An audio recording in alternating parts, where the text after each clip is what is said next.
বাবা, আমার বাবা পাগলা বাবা, সিদ্ধি গাঁজা খায়, খেয়ে দিয়ে ওই শ্মশানে পড়ে থাকে। তাই বলেছে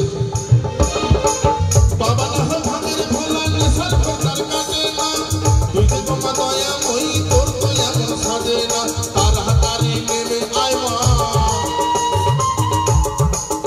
ও তুই তার হাতারি নেমে আয় মা, বাবার প্রাণার বাঁচে না, ছিছি লজ্জা করে না, মাদের শরম লাগে না, লজ্জা হয়ে বাবার বুকে চেপে আসিস মা, ছিছি লজ্জা করে না, মাদের শরম লাগে না, লজ্জা হয়ে বাবার বুকে চেপে আসিস মা।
বাউল বলছে সব মেয়েরাই যদি তোর মতন হয়ে যায় মা, তোর মেয়েগুলো, তাহলে নারী জাতি কি আর মান সম্মান পাবে?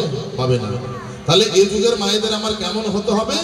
নাকি লক্ষ্মীর মতো হতে হবে, সরস্বতীর মতন হতে হবে, ও মা কালীর মতো হলে তো প্রতিদিন বাড়িতে গিয়ে খালি বলবে নর বলি চাই, সেদিন আমার বাবার কি দশা হবে? তবে কখন হবে জানো? কালী তখন হবে, আমার মায়েরাও কালী হবে, যখন ওই ছেলেটা ভোলানাথের মতন হয়ে যাবে। গাঁজা ভাঙ খেয়ে মদ খেয়ে রাত 2টো 2:30টার সময় সে বাড়ি ফিরবে, তার বউটা কি লক্ষ্মী হবে? হবে কি? তার বউটা ওই যে কালী হবে, খড়গ ধরবে হাতে, খড়গর জায়গায় ঝাঁটাটা ধরবে, কি ধরবে কিনা? বাউল নিজের কল্পনায় বলেছে, কিন্তু বাস্তবটা এটাই তো নাকি? বাউল বলেছে মেয়েদেরকে সাবধান করেছে, মাকে বলেছে মা তুমি তোমার মেয়েদের বলো যেন তোমার মতন না হয়, তারা যেন লক্ষ্মী সরস্বতীর মতন ভালো হয়। কিন্তু আমি বলছি যদি বাপটা ভোলানাথের মতো হয়, মাটা কেমন হবে? কালীর মতোই তো হবে নাকি? নাকি ওর কাছে আমি বলবো যে ও লক্ষ্মী হোক? লক্ষ্মী হতে হবে না মা, যদি খারাপ দেখো একদম ওই খড়গটা হাতে নেবে একদম দিয়ে দিবে কালার। কি ঠিক বলছি কিনা ভুল বলছি আমি? অসুর দমন করতে হলে ওই মা কালী শাস্তে হবে। ছিছি লজ্জা করে না, মাদের শরম লাগে না, বাবার বুকে চেপে আসিস মা, ছিছি লজ্জা করে না, মাদের শরম লাগে না, বাবার বুকে চেপে আসিস মা, তুই যে গো মা দয়াময়ী, তুই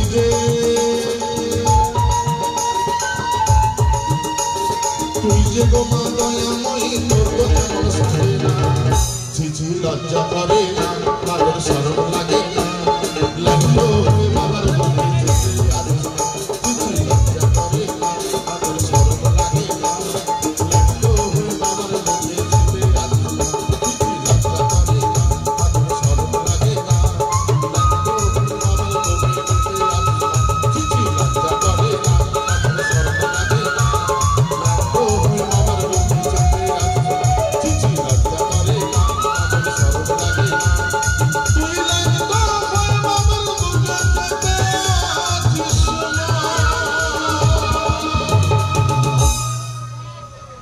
হরিবল হরিবল। তাই আরেকটি গান শোনাই, মায়ের গান। মা যেহেতু মা মা করছি, তাহলে আজকে মা মা করে চলে যাই, কিছুক্ষণ তো মা মা বলে যাই। তো পৃথিবীর বুকে এমন হতভাগা সন্তান থাকে জানো, পৃথিবীর বুকে অনেক হতভাগা সন্তান থাকে যারা বড় না হতে হতেই নিজের মাকে হারিয়ে ফেলে। এরকম অনেক সন্তানও আছে যে জন্ম হওয়ার পর তার মাকে আর কোনোদিন দেখেনি।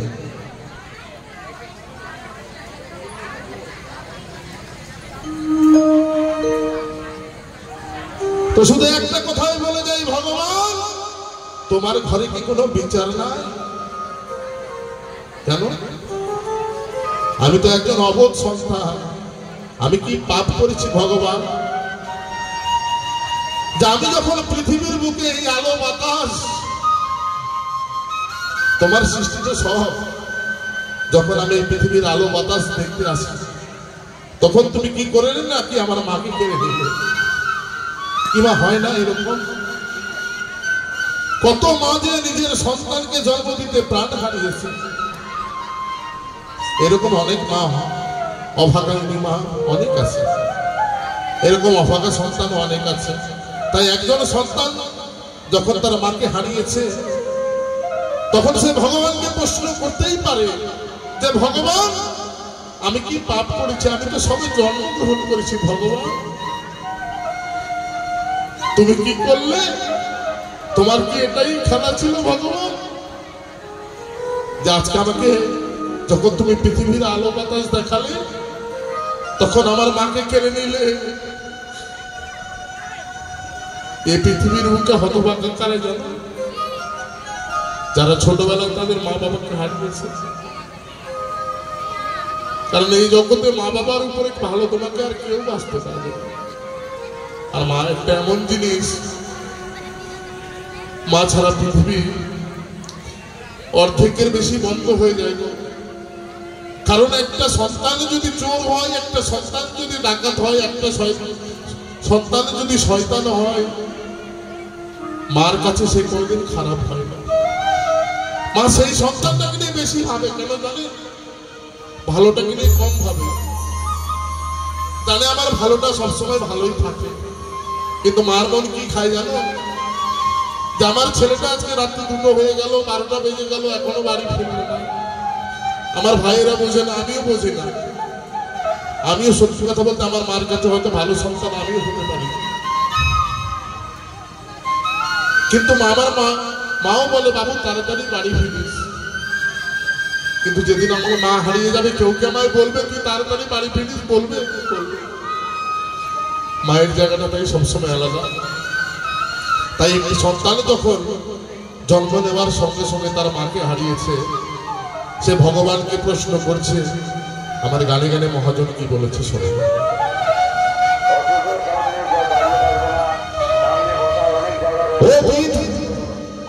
ও বিধি রে,